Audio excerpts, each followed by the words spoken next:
oras ay huminto. Sa bawat pagpatak nito, ika'y palayo. Maaari bang ika'y yakapin at pakinggan? Kung tibok ng puso ang sinisigaw ay di na ako. Paano ba sa tuwing maisip kong wala ka na?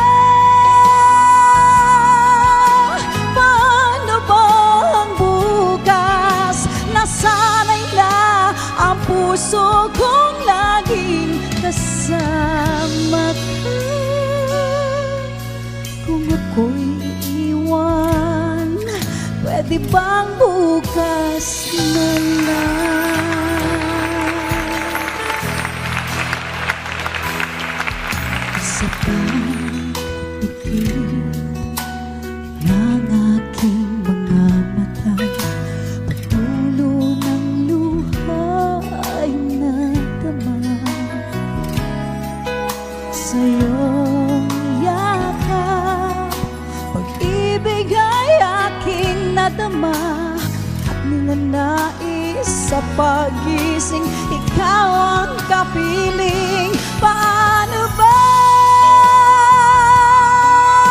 sa tuwing paisip kong wala ka na?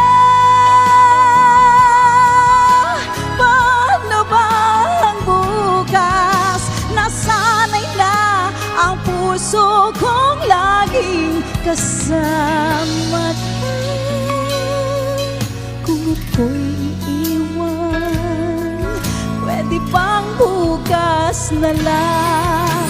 At kung sakali ngayon ang bukas na mayroon ng iba, salamat sa paglisan ng di ko na malayan, ika'y malaya na. Paano ba sa tuwing maisip kong wala ka na? Paano ba ang bukas? Nasanay na ang puso kong laging kasama ka. Kung ako'y iiwan, pwede bang bukas na lang?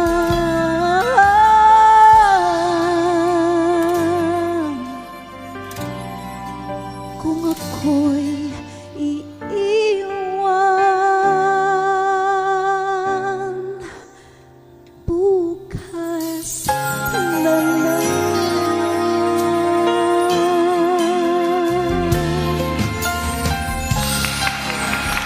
Let's give it up again for Miss Rexy Cordes. Grabe naman yung performance niyo, madam. So salamat medyo po ang lamig talaga. nung umpisa, tapos medyo husky yung mga matataas na ano. Tsaka may range. May range yung boses mo. Ma'am, paano kayo nagsimula sa music industry? It was actually my dad who influenced me na eto. It was actually my dad talaga ang nag-influence sa akin to push through kasi nakita po niya yung potential. Bata pa ako, I was like only grade 5 years old, grade 5. Ganon. Nangagaw ka na ng mic sa karaoke. Oh, exactly.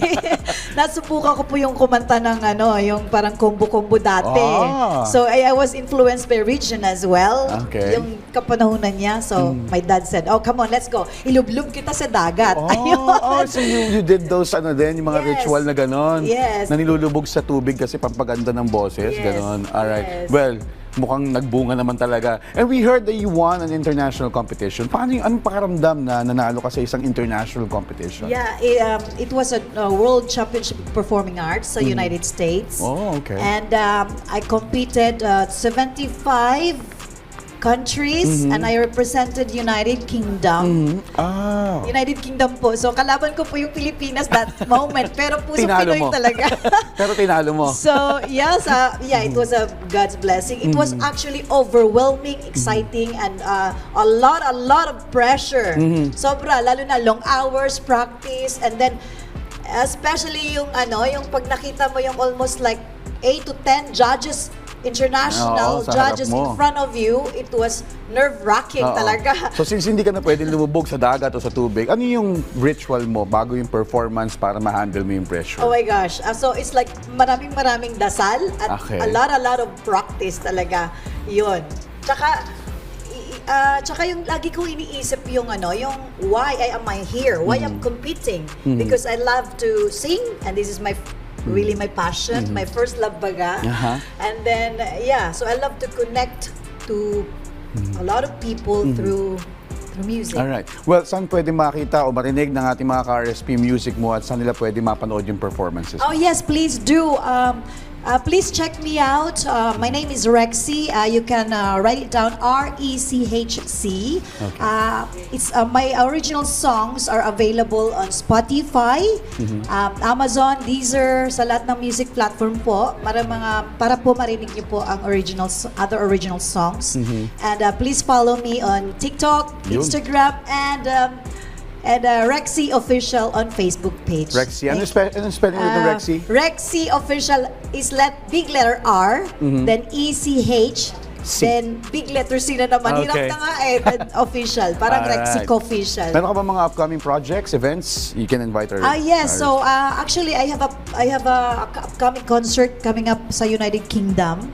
And it's actually a private VIP British community, pero available din siya sa mga Pilipino doon sa United Filipino Kingdom. community. Yes. Alright, again, thank you so much, Miss Rexy Cordes, sa iyong performance at sa iyong panahon. Thank you so much, Thank Miss you. Rexy.